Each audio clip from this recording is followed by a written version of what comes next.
안녕하세요. 스포일러입니다. 이번 영상에서는 작년과 마찬가지로 이제 오늘이 수능 D-50일인데 남은 50일 동안 우리가 어떤 것들을 챙기면 더 좋을지에 대해서 제가 영상을 찍을 거고 앞으로 약 20강에 걸쳐서 영상을 제작할 예정입니다.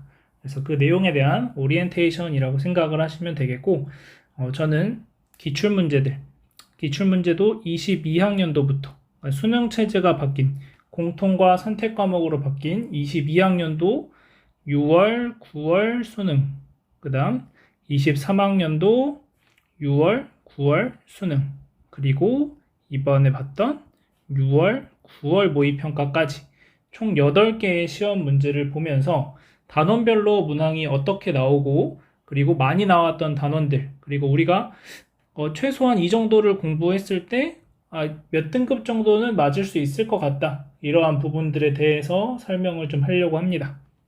그래서 일단 이 강의의 대상은 3등급을 목표로 하는 수험생이라고 적어놨는데요. 그 이상을 목표로 하는 수험생도 다시 복습한다는 차원에서 들어보시면서 기출문제가 이런 게 나왔었구나 이렇게 한번 보시는 것도 좋을 것 같습니다. 자, 그 다음 지금까지 이제 내가 수학을 공부하지 않았지만 그래서 수능 때 어차피 자고 있을 것 같지만 그래도 뭐라도 수능 날이니까 뭐라도 조금 더 풀어보려고 생각을 하고 있는 수험생. 그래서 우리가 이제 예를 들어서 최저 기준을 맞추기 위해서 어쩔 수 없이 수학을 선택을 해야 됐다 나는. 근데 그냥 그 수학 시간에 가만히 있는 것보다 그냥 문제라도 한번 좀 풀어서 혹시 이게 잘 나올까? 이런 생각이 있다면 한번 그런 친구들이 남은 50일 동안 최대한 노력해서 이런 부분도 해볼 수 있지 않을까라고 얘기를 하고 싶어서 이런 친구들. 그 다음 그냥 뭐라고 하는지 들어보고 싶은 수험생들 다양하게 들어와서 보시면 좋을 것 같습니다. 그래서 물론 고1, 2 학생들도 미리 수능엔 이런 게 나오는구나, 이런 부분들을 내가 집중적으로 공부해야 되는구나, 이런 식으로 먼저 판단을 하는 것도 좋을 것 같습니다. 자, 이번에 제가 추린 문항들을 보면은 각 단원별로 지수와 로그가 31문항, 삼각함수 24문항, 수열 31문항, 극한과 연속설 14문항, 미분법 33문항, 적분법 31문항 이렇게 되거든요.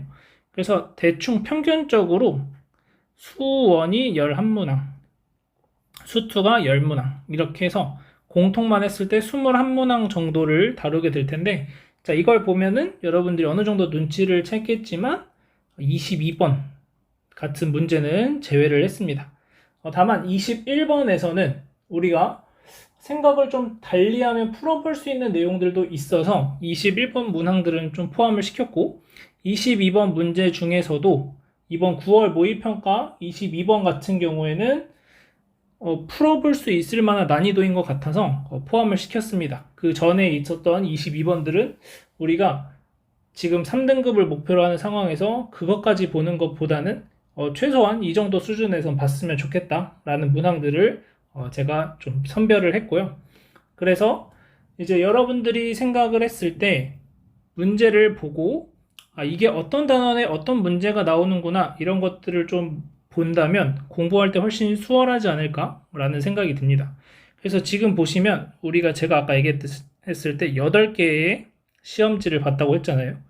그러면 지금 보면 삼각함수 같은 경우에는 24문항 나왔으면 정말 정직하게 문제가 나오거든요. 삼각함수 같은 경우에. 예를 들어서 삼각함수는 딱 3파트가 나와요. 첫 번째, 각변환. 두 번째, 그래프. 세 번째, 사인 법칙, 코사인 법칙. 딱 이 3가지 무조건 나옵니다. 그러니까 여러분들이 공부를 할 때 삼각함수에 대해서는 각을 변환하는 것도 알아야 되고, 그래프를 이용하는 방법, 그 다음 사인 법칙, 코사인 법칙을 이용하는 문제들.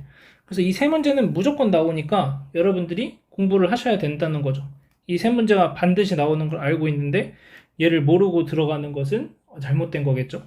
그래서 이런 식으로 특정 단원들, 지금 보시면 삼각함수 같은 경우 이런 내용들이 무조건 출제가 되는구나 라는 것을 알 수가 있고, 자, 그래서 세부적인 것들은 각 단원의 내용을 하면서 더 자세히 살펴보기로 하고, 어쨌든 우리가 각 시험별로 21문항 정도가 포함되어 있다라고 생각을 하시면 됩니다.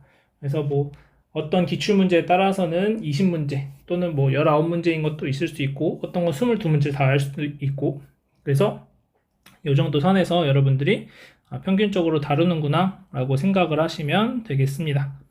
자, 그리고 이제 우리가 목표가 3등급인데 3등급을 맞기 위해서는 뭐 어때야 되냐. 자, 원점수 기준으로 확률과 통계를 선택한 친구들은 지금 보시면 71에서 72. 지금 쭉 보시면 수능 때는 53에서 59 훅 떨어지죠. 자, 그 다음 70점, 69점, 70점, 69점, 70점. 자, 확통 선택자 기준으로는 70점 정도를 맞으면 된다는 거죠. 자, 미적분 선택자 기준으로 봤을 때는 미적분 65에서 66, 64, 51, 65, 65, 66, 61, 66. 그러니까 3등급을 맞기 위해서는 미적분은 한 66점 정도. 한 문제 정도 더 틀려도 된다. 자, 기하도 거의 비슷하게 나옵니다. 기하도 대략 한 60 몇 점. 66점 정도 대략. 자, 그러면 우리는 이제 70점, 66점, 66점 이상을 맞아야 되는데 이제 중요한 건 공통과 선택 과목으로 나뉘어져 있다는 거죠. 그래서 공통 22문항, 선택 8문항이 나오게 되는데 이 공통 22문항에 대해서 중점적으로 보고 선택 문항에 대해서는 그냥 쭉 시험지를 처음부터 끝까지, 그리고 6월달은 전범위가 들어가 있지 않기 때문에 9월과 수능만, 선택 과목은 9월과 수능만 가지고 보면서 이런 문제들이 매번 출제가 되는구나 라는 것을 좀 볼 수 있거든요. 그래서 여러분들이 좀 잘 보시면서 문제를 대비하시면 좋지 않을까. 그래서 선택 과목도, 그래서 선택 과목은 욕심 부리지 말고 2점과 3점만 다 맞자. 요게 우리의 목표입니다. 그러면 이렇게 3등급 정도는 나올 것 같은 생각이 들더라고요. 그래서 여러분들이 요 정도 선에서 공부를 하시면 되지 않을까 이런 생각이 들고, 혹시 나는 3등급까지 나는 애초에 생각도 안 했어, 4등급 정도야 라고 하면은 훨씬 여유가 생기고, 이런 친구들 입장에서는 이렇게 60점, 한 10점 정도 더 떨어진다고 보시면 됩니다. 그래서 56점, 54점, 55점, 53점, 56점 이러니까 우리가 2점, 3점을 공통선택 다 포함해서 다 맞으면 48점이거든요. 2점과 3점을 다 맞으면 48점이에요. 그러면 2점과 3점을 다 맞았다고 하면 48점인데 만약에 예를 들어서 6월 모의평가 때 53점이었다? 그러면 찍어서 4점짜리 찍어서 2개 맞으면 4등급이 나온다는 얘기예요. 그러면 나는 4등급 정도가 목표다 라고 하는 친구들은 2점, 3점을 어떻게든 다 맞을 생각을 해야 되겠죠. 여기에 더 집중을 하시면 좋을 것 같고, 그리고 4점 문항 중에서도 이제 아까 얘기했듯이 매번 나오는 문항들은 좀 맞춰주면, 예를 들어서 삼각함수, 사인 법칙, 코사인 법칙, 그래프 이런 것들을 맞춰준다면은 56점이 되잖아요. 56점이 되면은 안정적으로 4등급이 나오고 운 좋아서 몇 개 더 찍어서 맞으면 3등급도 바라볼 수 있게 된다는 거죠. 자, 그래서 일단 3등급을 노리는 친구들도 마찬가지고 4등급을 노리는 친구들도 마찬가지고, 기본적으로 등급을 정확하게 내가 3, 4등급을 맞기 위해서는 2점과 3점은 빠짐없이 다 풀 수 있어야 된다. 그래서 남은 기간 동안 준비하실 때 선택 과목에 대해서도 2점 문제랑 3점 문제는 어떻게든 풀 수 있도록 좀 수련을 하시는 게 좋지 않을까라는 생각이 듭니다. 자, 그래서 여러분들이 자신의 목표 등급에 따라서 이 강의도 적절하게 활용을 해주시면 좋을 것 같고, 그러면 이번에는 어떻게 하면 우리가 목표하는 등급인 3등급, 4등급을 맞을 수 있을까? 어떤 문항들을 맞아야 되는지. 제가 아까 3등급은 한 70점 정도 얘기했었고, 4등급은 대략 지금 한 50점에서 60점 정도, 55점에서 60점 정도 이렇게 생각을 하시면 되겠죠. 자, 그러면 아까 얘기했듯이 우리가 2점과 3점을 다 맞으면 48점이 됩니다. 그래서 일단 기본적으로 당연히 맞아야 되는 문제를 좀 찍어보면 이렇게, 그 다음 이렇게, 이렇게 선택 과목까지. 이런 문제들은 여러분들이 다 맞았다는 전제 하에 이제 생각을 해보도록 하겠습니다. 자, 그럼 일단 4등급이 목표인 친구들은 만약 60점까지 간다라고 하면은 12점이 부족하죠. 그럼 12점이 이제 4점 3개잖아요. 그럼 4점 3개를 어떻게 맞을까? 그 다음 70점이 되려면은 22점이 필요하니까 그러면 4점이 최소한 6개는 필요하다는 거죠. 자, 그랬을 때, 자, 그러면 어떻게 해야 우리가 이렇게 맞을까? 라고 본다면, 아까 봤듯이 이 상황에서 삼각함수 같은 경우에는 이렇게 3개의 문제가 매번 출제가 되는데, 얘는 3점짜리로 나오니까 당연히 맞았어야 되는 상황이고, 얘네들이 4점으로 나옵니다. 그럼 2개가 내가 연습을 해서 맞아야 되는 문제가 된다는 거죠. 매번 나오는 건데, 이거를 내가 알고도 틀리는 것은 아니다라는 거죠. 그래서 얘는 연습을 많이 하셔야 돼요. 그래서 4점 2개. 몇 번에 나올지 모르지만 그냥 편의상 9번에 4점짜리 하나, 10번에 4점짜리 하나 이렇게 추가를 하겠습니다. 2개. 자, 그러면은 이제 4등급이 목표인 친구들은 이 상황에서 하나만 더 맞으면 되죠. 자, 그러면 그 하나를 어디에서 찾을 건가 라는 건데, 일단 여기는 삼각함수 단원. 자, 그럼 이제 내가 자신 있는 단원들이 뭔가 있을 수 있겠죠. 자, 그러면 그 다음에 이제 자주 나오는 소재 중에 뭐가 있냐 이렇게 봤을 때 문항수 제일 많이 나오는 거 지금 미분법 33문제. 그럼 이 미분법 33문제 안에는 어떤 내용들이 들어가 있을 거냐면 접선을 구하는 문제들이 있을 거라는 거죠. 그러면 접선을 구하는 걸 내가 잘 하든지 아니면 수열에서 수열의 귀납적 정의, 이 문제 같은 경우에는 어떤 내용인가요? 그냥 우리가 하나씩 일일이 계산을 해보는 거죠. 그러면 이런 문제들을 하나 맞는다 라고 하면, 그래서 얘를 하나 더 맞았어. 수열의 귀납적 정의. 그러면 4등급이 목표인 친구들은 목표 달성이 된 거고, 나머지 문제들 중에 얘네들 중에 찍어서 한 문제 정도는 맞겠죠. 뭐 다 1번으로 찍든지 여기도 마찬가지. 그러면 지금 보시면 5문제가 남았잖아요. 하나, 둘, 셋, 넷, 5개 객관식이. 5개를 다 1번으로 찍으면 하나 정도는 더 맞지 않을까요? 그러면 여유 있게 4등급을 맞을 수 있다 이렇게 생각을 하시면 되고, 자, 3등급인 친구들, 3등급이 목표인 친구들은 4점을 6개 맞아야 된다 그랬죠. 이 친구들은 어쨌든 실력이 더 좋아야 되니까 어떻게 좀 생각을 해볼 수 있냐면, 기본적으로 아까 얘기했던 9번, 10번, 11번에 나오는 이러한 내용들은 맞아줘야 됩니다. 특히 귀납적 정의가 15번에 나와도 맞을 수 있도록 연습을 해주시는 게 좋아요. 나올 거니까. 자, 그러면 이제 우리는 3개를 더 맞아야 되는 상황이죠. 자, 선택에서 하나를 더 맞는 것도 가장 좋을 텐데, 선택은 나중에 생각하기로 한다면 우리가 공통 과목에서 4점을 3개를 이제 더 찾아야 된다는 거죠. 그러면 이제 어떤 내용들이 남아있냐? 지수, 로그함수, 그래프. 이런 것도 이제 거의 매번 잘 나오는 소재고, 그 다음에 또 아까 얘기했듯이 접선. 그 다음 또 뭐가 있냐면 속도, 가속도. 이 문제 유형이 있습니다. 자, 이 문제도 빠지지 않고 나와요. 속도, 가속도. 그럼 얘도 맞을 수 있다는 거죠.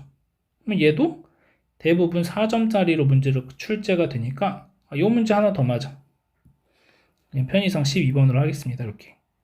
자, 그 다음에 또 자주 나오는 소재가 뭐가 있냐면 이런 문제 있죠. 1부터 x까지 뭐 함수식을 주고 1부터 x까지 뭐 어쩌고저쩌고 이런 문제. 요것도 이제 자주 나오거든요. 그럼 얘는 푸는 방법이 항상 정해져 있기 때문에 그냥 아래 끝 대입하고 미분하고 요 상황에 맞춰서 하면 되니까 이런 문제 나오면 또 하나 맞춰주고, 이런 식으로 해서 내가 맞을 수 있는 4점들을 늘려 나가는 거예요. 하나씩 하나씩 유형별로. 그래서 자주 나오는 순서대로 연습을 좀 많이 하셔서 여러분들이 내가 이런 4점짜리가 나왔을 때 무조건 맞아야겠다 이렇게 좀 생각을 하시면 좋을 것 같고, 그래서 사실 3등급을 목표로 하는 친구들 입장에서는 찍는 문제는 사실 적어질 거예요. 왜냐하면 이렇게만 하면 지금 만약 예를 들어서 하나가 뭐 20번이었다. 그러면 지금 4개밖에 안 남았잖아요. 그러면 이제 찍는 문제가 점점점 줄어드는 상황이 된다라고 보시면 되고, 어쨌든 그러면 찍는 문제가 줄어든다는 건 그 상황에서 내가 풀 수 있는 문제가 거꾸로 늘어나면 된다는 거죠. 그래서 이런 형태로 여러분들이 생각을 해주시면 좋지 않을까.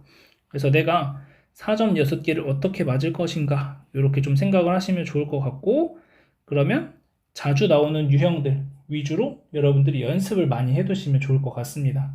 그래서 그 내용을 저하고 이 수포일러 강의를 쭉 들으면서 여러분들이 하나씩 더 챙겨 나가시면 되겠죠. 어떤 부분을 내가 더 집중해야겠구나, 이런 걸 보시면 됩니다. 어떻게 진행을 하느냐, 아까 얘기했듯이 자, 유형별로 단원별로 제가 분류를 좀 해놨고, 그거에 맞춰서 단원별로 간단한 개념 설명을 하고 하루에 2개의 영상 정도를 제가 내일부터 업로드를 할 예정입니다. 자, 그래서 내일부터 이제 추석 연휴가 시작되기는 하지만 그래도 고3이니까 추석 연휴 동안 좀 더 많은 시간 공부할 수 있잖아요. 그래서 그 시간들을 잘 활용할 수 있었으면 좋겠고, 그래서 하루에 2개의 영상, 그래서 수원 하나, 수투 하나, 이렇게 영상이 올라갈 거예요. 단원 순서대로. 그래서 여러분들이 보시면서 아, 이런 문제들이 많이 나오는구나, 내가 이런 걸 공부해놔야 되는구나, 이런 것들을 보실 수 있었으면 좋겠습니다. 자, 그다음 마지막으로 복습하는 방법. 자, 복습하는 방법은 제가 풀이를 완벽하게 다 해주진 않을 거예요. 그래서 이런 문제는 이렇게 풀면 돼요 라고 대략적인 가이드 정도를 해줄 겁니다. 자, 그러면 여러분들이 그것을 보시고 다시 복습을 하시면서 스스로 계산을 해보시는 거죠. 그리고 저런 발상 또는 이런 부분에선 이런 생각을 해야 되는구나, 이런 부분들을 여러분들이 하나씩 꼼꼼하게 좀 살펴보시면 좋을 것 같아요. 자, 그래서 여러분들이 스스로 다시 풀어보기. 어쨌든 수학은 스스로 다시 풀어보는 시간이 반드시 필요합니다. 이게 수반되지 않으면 절대 성적이 오르지 않으니까 여러분들이 이런 것들을 좀 보시면 좋을 것 같고, 자, 그 다음 이제 기출문제는 이런 식으로 보시면 되고, 그러면 이제 여러분들이 남은 시간이 많지 않고, 사실 지금 여러분들 성적 상황에서 막 무언가 새로운 걸 막 풀려고 하기보다는 이미 풀었을 거라고 생각이 드는 수능 특강, 수능 완성만이라도 잘 풀어보시면 좋을 것 같습니다. 수능 특강, 수능 완성에도 다양한 유형의 문제들이 잘 들어가 있기 때문에 여러분들이 이 부분에서 조금 더 집중을 하시면 좋을 것 같아요. 다른 친구들이 막 실모를 풀고 있다고 해서, 엔제를 풀고 있다고 해서 나도 그걸 풀 필요는 없거든요. 자, 그래서 너무 많은 걸 하려고 하지 말고 수능 특강, 수능 완성만이라도 이것도 풀기에 너무 벅차다? 그러면 수능 특강의 예제들, 예제 유제들, 그 다음 수능 완성의 필수 유형 문제들, 이런 것만이라도 여러분들이 좀 다시 보면서 익히시면 좋을 것 같습니다. 그래서 이미 EBS 수능 특강과 수능 완성에서 연계 교재니까 이게, 그래서 연계 체감도가 낮다고는 하지만 그래도 한번 풀어보는 것과 풀어보지 않는 것도 차이가 있으니까 꼭 이런 부분들에서 더 집중하시면 좋을 것 같습니다. 그래서 여러분들이 남은 기간 길지 않으니까 선택과 집중 잘 해서 좋은 성적 받을 수 있도록 노력하시면 좋을 것 같습니다. 자, 그래서 마지막으로 여러분들이 이번 2024학년도 수학 능력 시험에서 원하는 성적을 잘 받을 수 있었으면 좋겠고, 남은 기간 동안 같이 잘 노력해보면 좋을 것 같습니다. 자, 여기까지 마치도록 하겠습니다.